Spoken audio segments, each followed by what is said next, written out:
You beautifully dedicate My Body to your son, Sylvester. I think that there's a lot that I hope you can learn from it. Huge fellow Britney Spears fan. You talk about her extensively in your essay, Toxic. At one point, I almost was like, I have to take that part out of the book, the Britney part. Is this book, My Body, sort of your way of reclaiming your narrative? As a model and an actress, you're always a part of someone else's visions. And it felt really amazing to become someone who was the creator. Emily Ratajkowski, so good to see you. Congratulations on releasing My Body. You're releasing this baby into the world. What is your ultimate goal? I was really wanted to talk about power dynamics. I hope that women in general feel like there are things in my experience that they can relate to about being a woman, about the kind of dance that women do to both, feel beautiful, to sometimes cover themselves up, to really sexualize themselves, and how they can kind of get ahead and also feel taken advantage of at the same time in the way that they have to experience that. I want them to relate to that. I hope that, for men, that they're able to feel some compassion and understand what it's like to be a woman. At this point, everything that you say is picked apart, hyper analyzed, turned into a headline. How have you learned to live in that space? And is this book, My Body, sort of your way of reclaiming your narrative? Absolutely. I think one of the biggest themes in the book is control. And obviously, I made this book, I poured over every sentence and every word choice, and it's the ultimate act of control. And making something too. I mean, as a model and an actress, you're always a part of someone else's vision, someone else's photograph, someone else's project. And it felt really amazing to become someone who was the creator. That, being said, I've watched, little things, information leak, stories leak, and things be turned into things they're just not. And I know that the world consumes media in that way. But I'm really excited that the book's going to finally be available for people to have the even option and the opportunity to read things in my own words. What would you tell younger Emily who had to read things and see Google alerts, now that you're 30 years old and you have a lot more security with yourself? I even find myself it's very easy to just look at a headline and make an opinion and not have to take the extra 30 seconds to read the article. And I think we're all guilty of that, myself as well.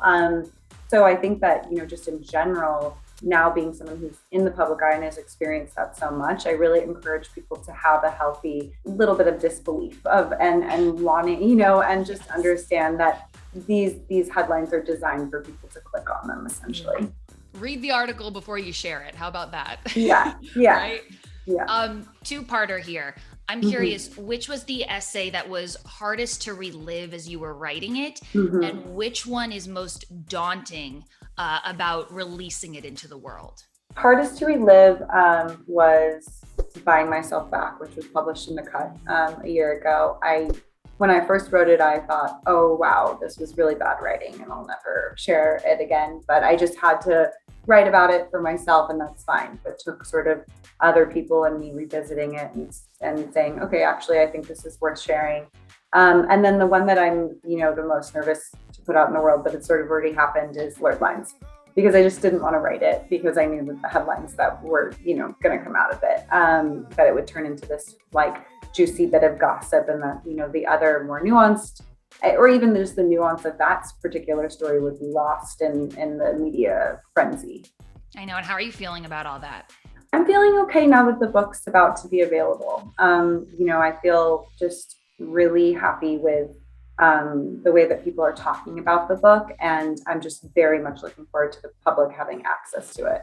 You're in good company, huge fellow Britney Spears fan. You've talked about her on your social media.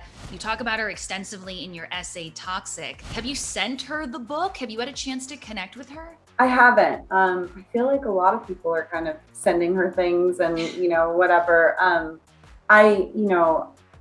I think what she represented, at one point I almost was like, I have to take that part out of the book, the Britney part, because I just felt like so many people were writing about her and talking about her, and I didn't want to just make it jump on that kind of bandwagon. And then actually, interestingly, by the time, I was finishing the book and it was going to be completed, I was like, of course I have to talk about her now. She represents something in the zeitgeist, but I don't know her personally. If she gets a chance to read it, how do you hope she feels? I know what it's like, I mean, to be written about as something that you represent in someone else's life, and it doesn't always mean as much to you as it does to maybe the person who's writing about it. So, I hope she reads the book, but I also hope she just is happy.